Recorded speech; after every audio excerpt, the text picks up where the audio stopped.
주님께서 여러분과 함께 또한 사제의 영과 함께 마테오가 전한 거룩한 복음입니다. 주님 영광 받으소서. 그때 예수님께서는 여러 가지 비유로 수석사제들과 백성의 원로들에게 말씀하셨다. 하늘나라는 자기 아들의 혼인잔치를 베푼 어떤 임금에게 비길 수 있다. 그는 종들을 보내어 혼인잔치에 초대받은 이들을 불러오게 하였다. 그러나 그들은 오려고 하지 않았다. 그래서 다시 다른 종들을 보내며 이렇게 일렀다. 초대받은 이들에게 내가 잔치상을 이미 차렸소. 황소와 살찐 짐승을 잡고 모든 준비를 마쳤으니 어서 혼인잔치에 오시오 하고 말하여라. 그러나 그들은 아랑곳하지 않고 어떤 자는 밭으로 가고 어떤 자는 장사하러 갔다. 그리고 나머지 사람들은 종들을 붙잡아 때리고 죽였다. 임금은 진노하였다. 그래서 군대를 보내어 그 살인자들을 없애고 그들의 고을을 불살라 버렸다. 그러고 나서 종들에게 말하였다. 혼인잔치는 준비되었는데 초대받은 자들은 마땅하지 않구나. 그러니 고을 어기로 가서 아무나 만나는 대로 잔치에 불러오너라. 그래서 그 종은 거리에 나가 악한 사람, 선한 사람 할 것 없이 만나는 대로 데려왔다. 잔치상은 손님들로 가득 찼다. 임금이 손님들을 둘러보려고 들어왔다가 혼인 예복을 입지 않은 사람 하나를 보고 친구여, 그대는 혼인 예복도 갖추지 않고 어떻게 여기 들어왔나 하고 물으니 그는 아무 말도 하지 못하였다. 그러자 임금이 하인들에게 말하였다.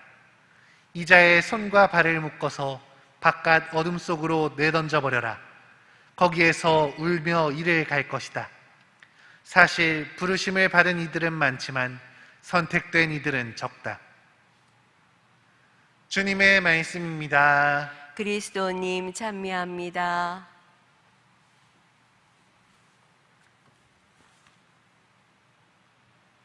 참 예수님, 찬미 예수님. 오늘은 혼인잔치의 비유 이야기가 등장합니다. 이 비유에서는 크게 세 분류의 사람들이 등장하는데요. 첫 번째는 임금의 초대에도 불구하고 자기 일에만 신경 쓰느라고 그 초대를 거절했던 사람들이고, 두 번째는 그 이후에 초대되었던 모든 사람들이며, 마지막으로는 아무런 준비도 하지 못한 채 결국 쫓겨나고 마는 사람입니다. 우리는 이 비유의 말씀을 들으면서 하느님 나라를 어떻게 준비해야 하는가에 대해서 알 수 있습니다. 사실 초대받은 사람들, 이미 자신의 자리가 약속되어 있던 이 사람들은 개인적인 사정을 핑계로 왕의 초대를 무시합니다. 이미 자신들은 선택되었다고 생각했었기에, 너무나 오랫동안 그 자격을 가졌다고 생각했기에 초대받은 것에 대한 소중함을 잃어버린 것입니다. 우리 역시도 나의 일상에 쫓겨서 주님의 기쁜 초대를 잊어버리고 살지는 않는지 한번 생각해 보아야 할 것입니다.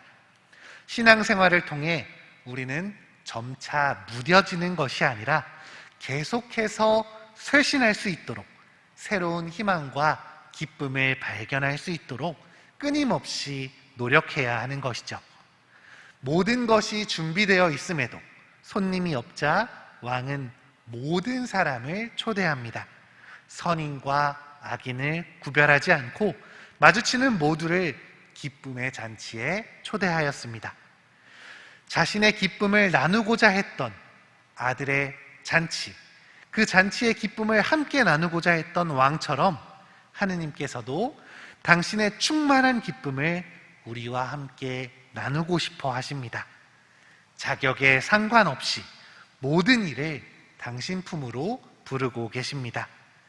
주님께서는 당신이 누리시는 이 행복을, 그 엄청난 행복으로 우리를 초대하시는데요. 이렇게 내가 초대받았다는 것, 그 넘치는 기쁨을 그분께서 나에게도 건넨다는 것은 부족하고 나약한 우리에게는 너무나 커다란 선물입니다. 선인이든 악인이든 잘 살든 못 살든 내가 분에 넘치도록 큰 사랑을 받았음을 기억할 수 있다면 우리는 겸손과 기쁨을 마음에 품고 살아갈 수 있을 것입니다. 그러나 거기에 만족해서만은 안 됩니다. 준비되지 않는 사람은 잔치에서 쫓겨나기 때문입니다. 아무런 준비도 노력도 하지 않은 채 자신에게 주어진 선물을 누리려고만 한다면 결국 어둠 속으로 쫓겨나고 말 것입니다. 우리에게는 시간이 있습니다. 부족하더라도 최선을 다해서 자신을 씻어내고 마음을 가다듬고 생활을 정리할 수 있는 시간이 주어져 있습니다. 남들처럼 좋게, 멋지게 잘하진 못하더라도 우리는 나름의 최선을 다할 수 있습니다. 이렇게 나의 모습에서 최선을 다한 그 노력들이 드러난다면, 그 모습이 느껴진다면 주님께서도 우리를 어여쁘게 맞아주실 것입니다. 결국 하늘나라를 위해 우리가 해야 할 일은 첫째, 일상 속에서 무뎌지지 않고 계속해서 쇄신하는 것. 둘째, 그분의 기쁨으로 나를 초대하셨음을 깨닫고 그것에 만족하며 겸손하게 지내는 것. 마지막으로 그 초대에만 만족하지 않고 주님의 초대에 맞갖는 사람으로 거듭날 수 있도록 끊임없이 노력하는 것. 이 세 가지를 지키는 것입니다. 그리고 이 세 가지를 살아가는 방법이 있으니 그것은 바로 미사에 참여하는 것입니다.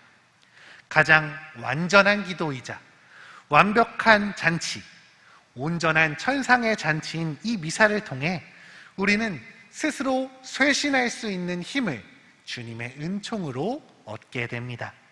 뿐만 아니라 잔치에서 술과 음식을 마시듯이 우리는 이 미사를 통해 우리에게는 너무나 과분한 천상의 재물, 주님의 몸과 피를 받아 모시고 그를 통해 그분과 하나 될 수 있는 기쁨을 누릴 수 있습니다.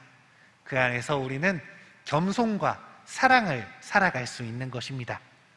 그리고 미사에 앞서 마음을 준비하고 고해성사를 보면서 우리는 스스로 주님께 합당한 사람이 될 수 있도록 노력을 하게 되는 것이죠.